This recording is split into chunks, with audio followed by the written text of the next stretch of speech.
당신은 올해로 65세를 맞이했나요? 혹은 이제 막 기초연금 대상자 연령에 가까워졌나요? 많은 사람들이 65세가 되면 자동으로 기초연금을 받을 수 있을 거라 믿습니다. 하지만 막상 그 나이가 되어 확인해 보면 예상치 못한 결과에 놀라는 경우가 많습니다. 왜 나는 못 받는 거지? 우리 옆집 할머니는 받는다던데. 사실 기초연금은 단순히 나이만 갖췄다고 해서 주어지는 것이 아닙니다.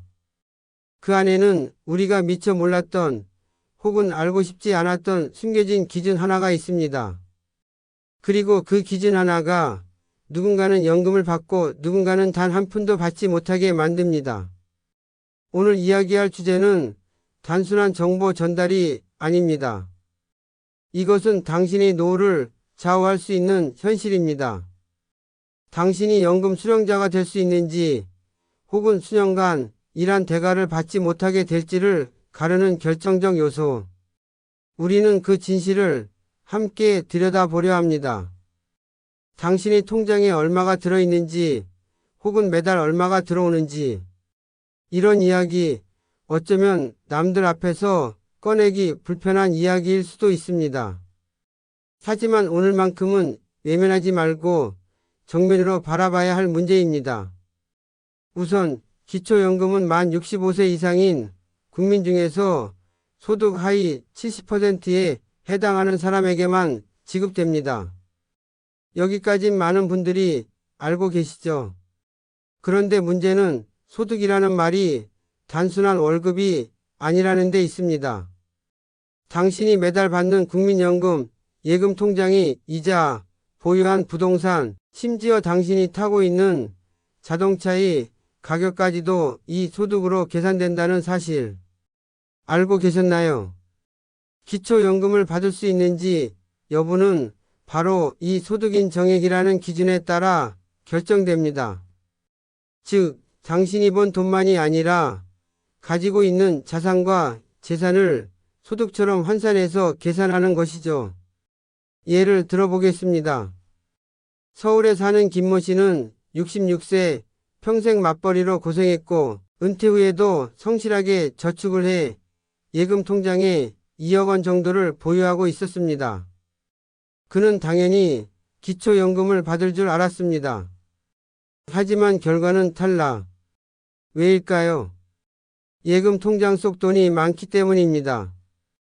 이 돈은 그대로 재산이 소득환 산액으로 적용되었고 이로 인해 김 씨의 소득인 정액은 기준선을 초과하게 됩니다.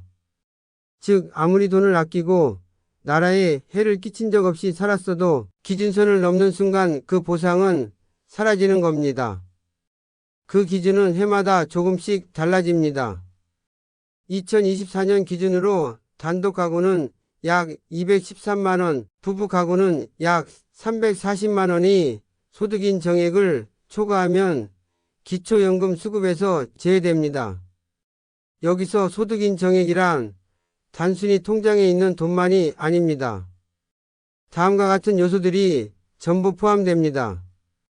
월급, 임대수익 등 실제 소득, 예적금, 펀드, 주식 등의 금융자산, 부동산의 공시지가, 자동차의 현재 시세, 국민연금 수령액, 심지어 아껴 쓰기 위해 구입한 전기차 한 대가 소득으로 잡혀 연금을 못 받는 사례도 있습니다. 당신은 이렇게 생각할 수 있습니다. 아니, 그럼 성실하게 살고 저축 열심히 한 사람이 더 손해를 보는 거야. 안타깝지만 현재의 구조에선 그렇습니다. 기초연금은 노후 생활이 어려운 사람을 우선적으로 지원하기 위한 제도이기 때문에 가진 자가 조금만 많아도 그 기준선에서 밀려나는 일이 반복되고 있습니다. 특히 국민연금을 많이 받은 사람일수록 기초연금에서 감액을 당하기도 하죠. 이건 국민연금에 성실히 가입했던 사람들에게는 굉장한 허탈함으로 다가옵니다. 나는 열심히 보험료 내고 한 푼 두 푼 모았을 뿐인데라는 마음. 그 마음이 너무나 공감됩니다. 이쯤 되면 이런 의문이 드실 수 있죠. 그럼 내가 지금 어떤 상황인지, 연금을 받을 수 있는지 알 수 있는 방법은 없을까? 있습니다. 보건복지부에서는 기초연금 모의 계산 서비스를 제공하고 있습니다. 자신이 보유한 재산, 소득, 연금 등을 입력하면 현재 수급 가능 여부와 예상 수급액을 확인할 수 있죠. 하지만 문제는 이 계산도 매우 복잡하고 정확한 수치를 입력하지 않으면 결과가 크게 달라질 수 있다는 점입니다. 그래서 오늘 영상에서는 모의 계산보다 더 중요한 팁을 드리려 합니다. 바로 자신이 넘지 말아야 할 기준선을 파악하는 겁니다. 예적금이 1억 이상이라면, 자동차 시세가 3천 이상이라면, 국민연금이 월 90만 원 이상이라면 이 기준을 하나하나 짚어보는 것이 바로 당신이 기초연금을 지키는 방법이 될 수 있습니다. 우선 가장 흔히 혼동하는 것이 통장에 얼마까지 있어야 괜찮은가 하는 질문입니다. 많은 분들이 1억 원이 넘는 예적금을 가지고 계시다면 이미 수급 기준선 근처에 와 있다고 보셔야 합니다.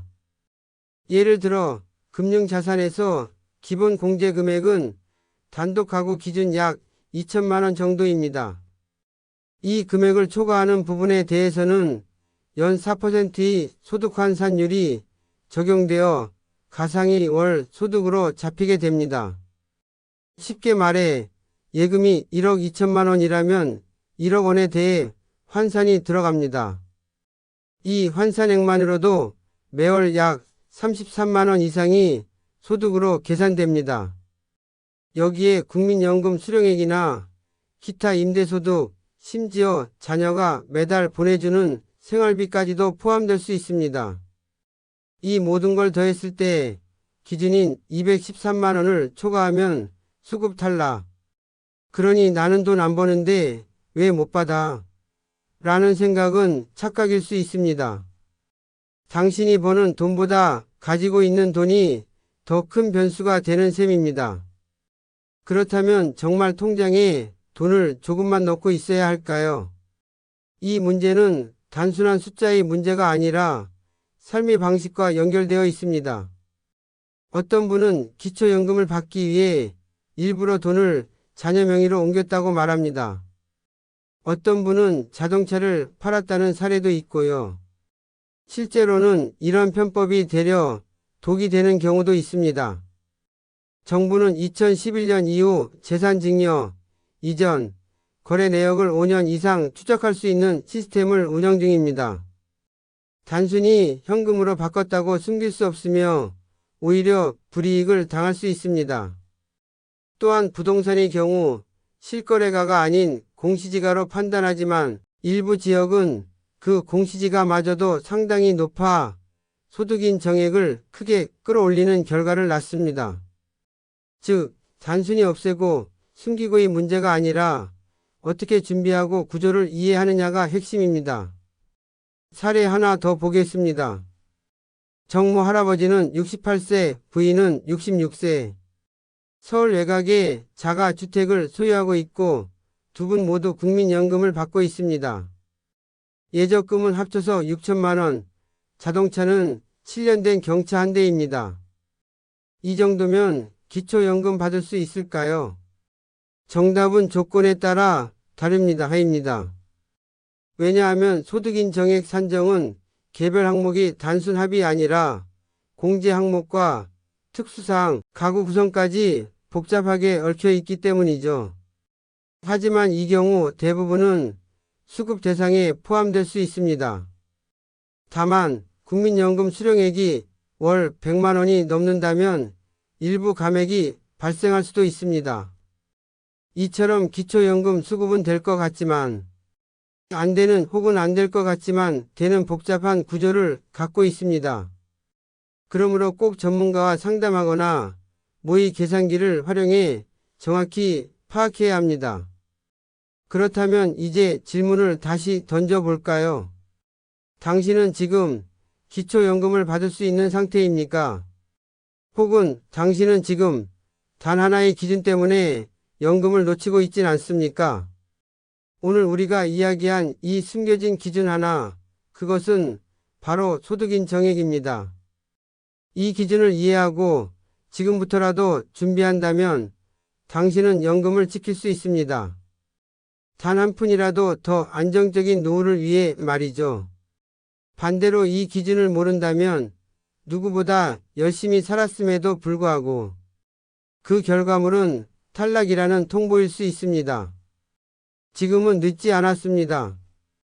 당신의 연금, 당신의 노후, 그 모든 것은 기준을 이해하는 순간부터 바뀔 수 있습니다. 이 영상을 보신 분들이라면 오늘을 계기로 꼭 자신만의 기준을 다시 점검해 보셨으면 합니다. 그리고 주변 어르신들께도 꼭 알려주세요. 이 기준 하나 때문에 기초연금을 놓치는 일이 없도록요. 우리 모두가 조금 더 공평하고 따뜻한 노후를 살아갈 수 있기를 바랍니다. 이상으로 오늘의 영상을 마칩니다. 당신의 연금 놓치지 않길 진심으로 바랍니다. 감사합니다.